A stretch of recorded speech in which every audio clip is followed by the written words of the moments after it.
Cité sanitaire au cœur de la ville, les hospices universitaires de Strasbourg font partie intégrante du quotidien des Strasbourgeois. Le 1er septembre 1939, l'Allemagne envahit la Pologne. C'est la déclaration de guerre. Et ils ont frappé. C'est là que l'Allemagne, dans sa première agression armée, a commencé la guerre. En 3 jours, il va falloir évacuer toute la ville. Infirmiers, médecins, personnel, administration, tout va devoir quitter la ville très rapidement. Parmi eux, 156 sœurs de la Charité, au service des hospices depuis 1811, vont quitter, avec l'institution, la ville de Strasbourg. La première étape, ce sera le Haut-Vald, dans les Vosges.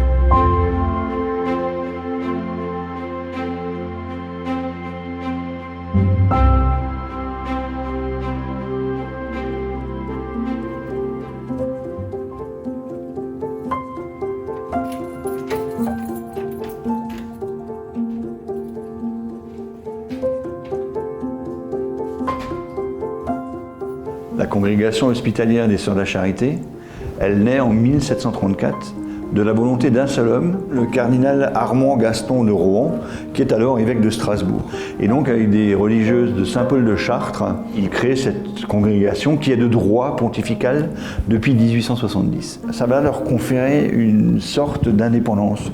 Elles vont développer au fil des siècles une espèce d'autonomie. Et on va le remarquer, c'est très net lors de la Seconde Guerre mondiale, parce qu'au moment où les hospices civils de Strasbourg vont devoir revenir à Strasbourg, qui là à ce moment-là est allemande, eh bien, les Sœurs de la Charité vont continuer à être dévouées à cet hospice civil parce que, eh bien, elles ne veulent pas se faire déloger par les Sœurs de la Croix-Rouge allemande. Mais d'un autre côté, de manière tout à fait secrète, elles vont rester à Clervivre et continuer à servir cet hôpital des réfugiés, alors que c'est complètement hors du temps, c'est complètement interdit, et elles vont quand même maintenir cette dévotion-là.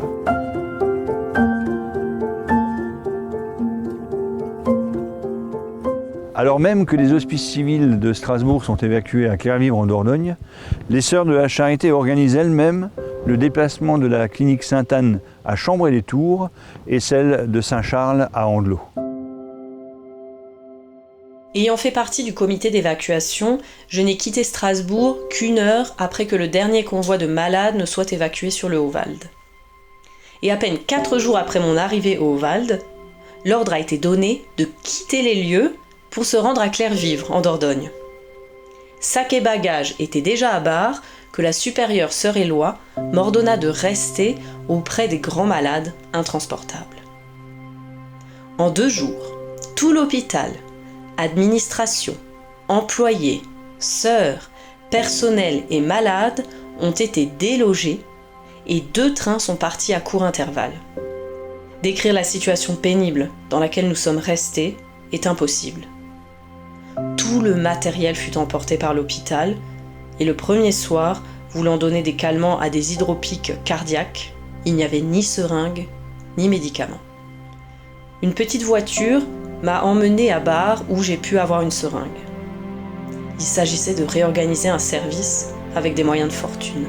Ce ne fut pas sans peine que nous avons installé une cuisine, afin de pouvoir faire un peu de soupe pour nos grands malades. Après 15 jours d'allées et de venues dans les villages voisins, le ravitaillement a été un peu assuré et nos malades dormaient sur des lits de fortune. 5 semaines se sont passées ainsi que je reçus l'ordre de la chère mère, installée à Lettenbach, de quitter les lieux pour commencer une école à Clervivre, pour apprendre le français aux jeunes sœurs. Elles sont face à quelque chose qu'elles ne maîtrisent absolument pas. Et pourtant, elles vont chaque fois essayer de trouver une solution, celle qui leur paraît être la meilleure au moment où elles l'apprennent. Dans mon fort intérieur, je sentais que je ne reviendrais pas de sitôt. Et j'avais raison. Nous sommes arrivés à Périgueux le 1er novembre, à 1h du matin. Des policiers bienveillants nous ont conduits à Sainte-Marthe, une pension de jeunes filles tenue par les sœurs de Nevers. Et c'est là que nous avons passé le reste de la nuit sur des matelas. Le matin, après la messe de 6h, une voiture de la mairie de Strasbourg, qui était avertie de notre arrivée, nous a conduits à 8 km de Périgueux sur la route de Limoges, dans un château, dont une majeure partie n'était plus occupée depuis des années. et on y avait transporté 70 vieillards réfugiés la veille de notre arrivée. 3 sœurs de la Croix et 2 de nos sœurs y étaient pour soigner les malades. Il n'y avait pas d'électricité, pas de lampes, pas de fourneaux, pas de moyens de chauffage, rien que 2 bougies pour toute la maison. Petit à petit, après 15 jours, nous avons commencé à avoir le strict nécessaire. Tiens, rien qu'un détail. Il a fallu nettoyer le plancher de la cuisine avec 32 seaux d'eau pour pouvoir s'assurer s'il y avait du ciment ou du bois comme plancher. Une fois installées, elles vont participer activement à toute l'action des hospices civils de Strasbourg à Clermont. Elles vont évidemment s'intégrer dans le quotidien de cet hôpital, mais très souvent elles vont aller encore beaucoup plus loin. Il y a des sœurs qui refusent de retourner en Alsace. Des fois, on va les retrouver dans des situations bien particulières. Les sœurs sur cette image ne sont pas dans une tenue réglementaire. La cornette noire n'est pas celle habituellement portée par les sœurs hospitalières. L'âne tirant le convoi semble décoré, mais il est en fait camouflé pour aller dans le maquis et porter secours aux résistants blessés, soit en les soignant sur place, soit en les transportant à l'hôpital de Clervivre, plaque tournante médicale de la résistance en Dordogne.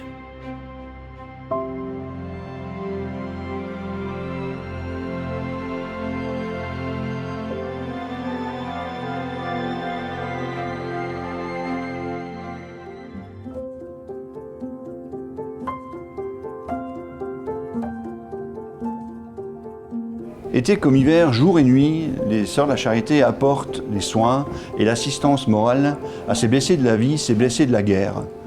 Ils sont là, poursuivis par le régime de Vichy, par les nazis, pour différentes raisons, parce qu'ils sont juifs, parce qu'ils sont évadés, prisonniers de guerre. Ils ont besoin d'assistance et les Sœurs de la Charité vont leur donner. Elles improvisent, elles ne savent pas ce qui arrive, elles font jour le jour, et pour ça, elles ont besoin d'un soutien qui leur sera apporté par l'administrateur des Hospices civils de Strasbourg, Marc Lucius. Elles font tout par altruisme. C'est la vocation qui les pousse et elles vont réussir à soigner, mais aussi parfois à donner la vie, comme le montrent d'ailleurs toutes les naissances qui ont lieu dans cet hôpital des réfugiés de la Dordogne. Aujourd'hui, on dirait d'elles qu'elles sont des héros du quotidien. Faire fondation, ça veut dire faire aussi mémoire. Il n'y a pas d'organisation sans mémoire. Il est important pour nous de nous souvenir d'où nous venons, des éléments forts qui ont constitué la mémoire de la Fondation Vincent de Paul. Je suis arrivé dans cet hôpital au moment de la crise Covid en fait. Il y avait une grande cohésion entre les équipes et un grand partage, une grande solidarité. Et la plus grosse difficulté, je pense que c'est d'accepter en fait le lien particulier qu'aujourd'hui on a avec les patients et qui n'est plus du tout le même qu'avant, quoi. Donc on fait de notre mieux tous les jours. C'est un métier que l'on fait aussi avec son cœur, avec passion. Et il faut qu'on continue à le faire comme ça. Voilà, donc on fait de notre mieux tous les jours.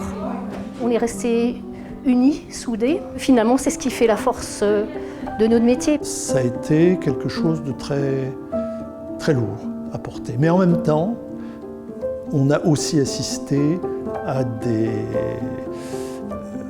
engagements, des solidarités extraordinaires que l'on n'aurait pas forcément cru possible.